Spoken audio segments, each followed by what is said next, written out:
Ladies and gentlemen, welcome to the Serious Effects Podcast. I'm your host, Andrew Kramer. Now then, in today's tutorial, we're going to be making a cool looking title graphic like you see here. And we have some 3D layers and some particles and a bunch of fun stuff.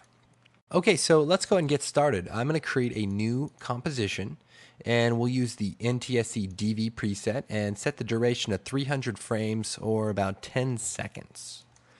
Then I'm going to take the text tool, click in the middle of the comp, and type Serious Effects. Center that up a little bit. Now let's go ahead and make a new solid, and we'll make it, instead of comp size, 300 by 600, so it's a little taller. Then we'll choose Effect, Noise and Grain, Fractal Noise. And let's go ahead and set this up. I'm going to toggle down the transform properties, and let's uncheck the uniform scaling. And so we can scale these independently. And let's take the height up to about 3,000.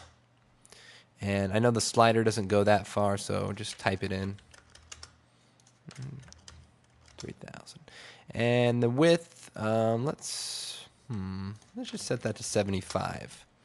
Then let's go to the contrast, and we want to pump this up to about 500, and it's getting a little blown out, so let's bring the brightness down some. Okay, so this looks pretty good. Now let's go to the beginning of the composition, and let's go down to the evolution options. So the evolution basically creates sort of this animation through the fractal noise. But what we want to do is set the stopwatch at 00, go to frame 200, and let's add 1 revolution. And that way it cycles through one whole time. Next thing we'll do is choose Effect, Distort Bezier Warp. And this is a really cool plugin that allows you to distort your image using these Bezier curves. So what we want to do is just start playing with these little handles here and just kind of create a curvy look of sorts.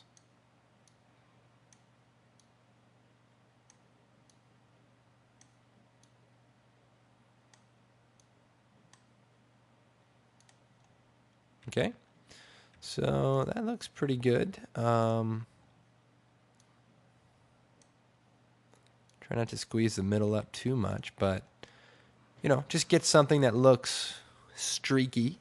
And then we can increase the quality to 10, which just makes it a little smoother in the thinner areas. And let's change the transfer mode of this layer to screen. And it may be hard to see, but just change that to screen. And then we're going to choose Effect, Color Correction, Hue, and Saturation. And instead of adjusting the main controls, check the Colorize box. And we're going to just play around with the hue. And we're going to start with the kind of a blue color. So about 192 degrees or so will give us a nice blue. 199, I guess. And let's increase the saturation.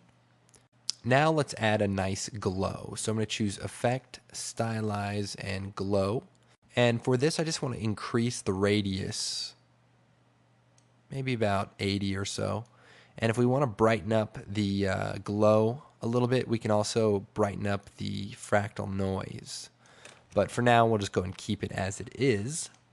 Then what we want to do is duplicate this layer. So I'm going to duplicate the layer by hitting Control D.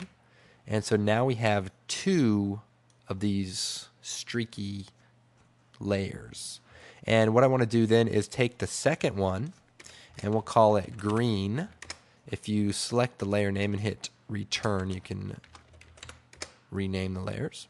And I'm going to select the green layer and go to the hue and saturation controls and push this over to a green color.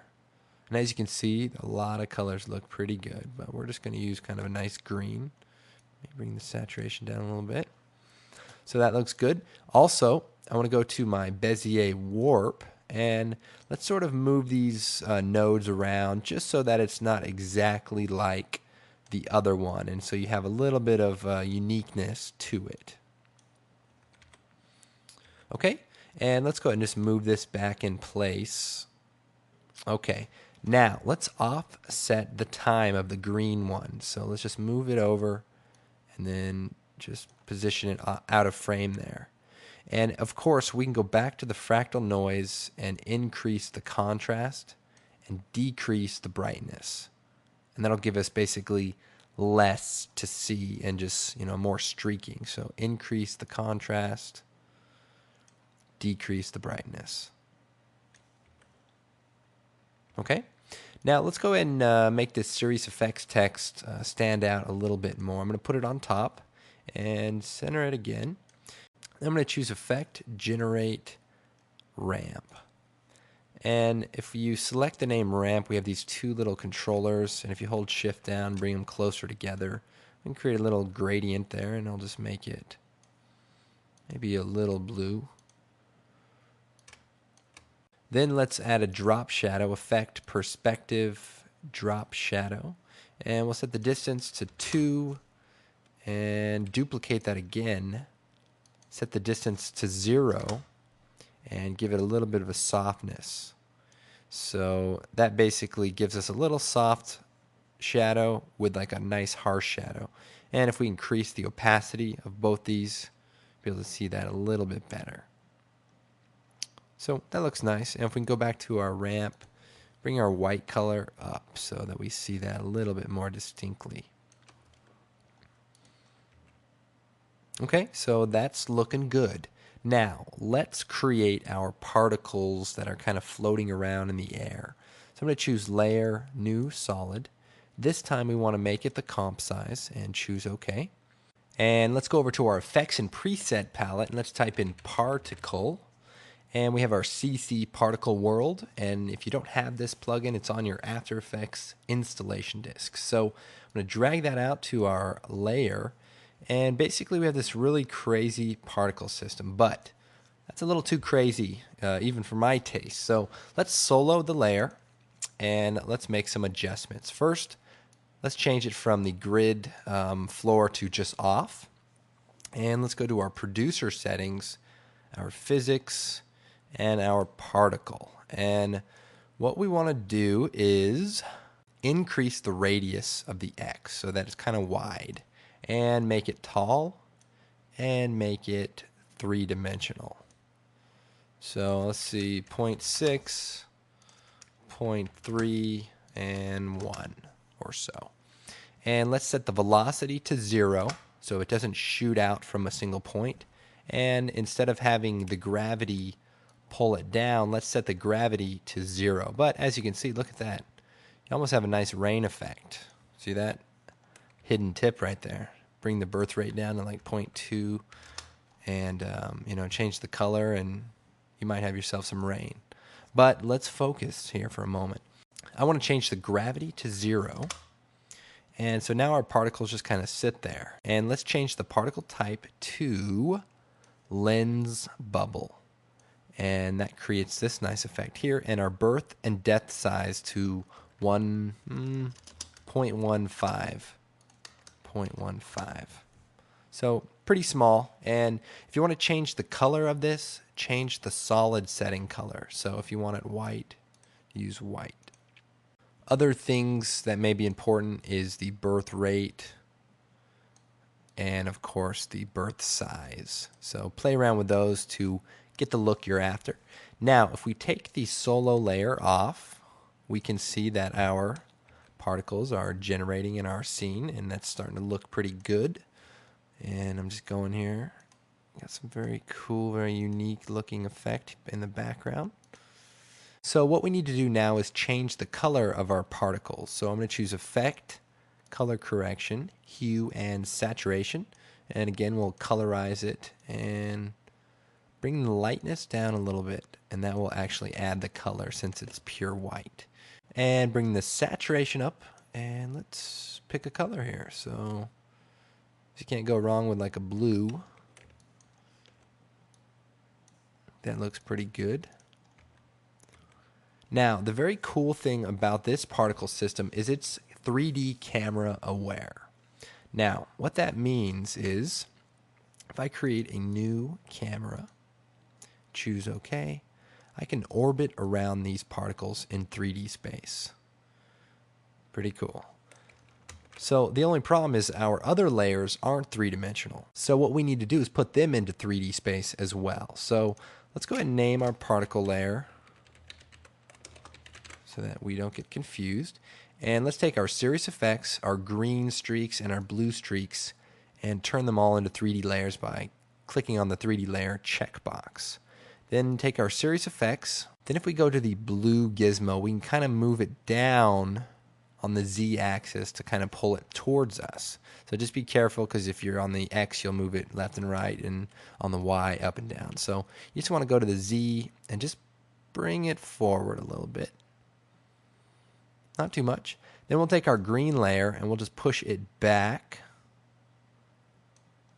And our blue layer will also push it back just a little bit. Now you see how we made the layer extra long? That way we don't get cut off like this one is getting cut off. Let's just scale it up. Simple solution. Okay, so that's looking pretty good. Now let's create a simple little camera move. Okay, now at frame 1, you'll notice that the particles are not in the scene, and that's because they haven't emitted yet. So just offset the layer so that they're in the scene, and just extend your comp if you need to make it a little bit longer, but this should work for most cases. Now let's create our 3D camera move. So with the camera selected, I'm going to hit P on the keyboard for the position, set a stopwatch, then take the orbit camera tool, move to 150 frames, and just kind of orbit around. And if I hold down Shift, everything will kind of stay together. So that way we create this nice little camera move. And let's go ahead and play that back.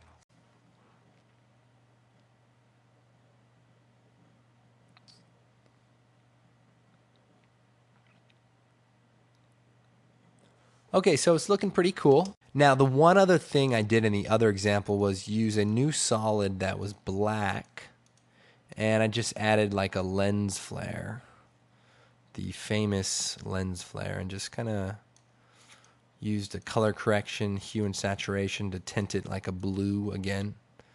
It's all about getting your colors together. Let's see. Something like that. And bring the lightness down a little bit. I put it underneath all the layers, so you just had a little something back there, just something subtle. But anyway, this is one way to create some very interesting effects. And to change this whole thing, just go back into the fractal noise settings and play around with the transform. Maybe make the scale width a little thicker or even a little thinner. And you'll just see some very interesting things just playing around with that fractal noise. So that's how come you can never make the same design twice, especially when you're having so many different settings. Well, it's about that time for me to say goodbye, but I hope you enjoyed watching the Serious Effects podcast hosted by me, Andrew Kramer, and of course, it could not be possible without the fine folks at creativecow.net. I recommend you go down there. I recommend you go down there right now. And be sure to check out my training DVD, Serious Effects and Compositing, at creativecowtraining.net. A lot of good stuff there as well. And of course, you can visit my website at www.videocopilot.net. Once again, my name is Andrew Kramer, and this is the Serious Effects Podcast.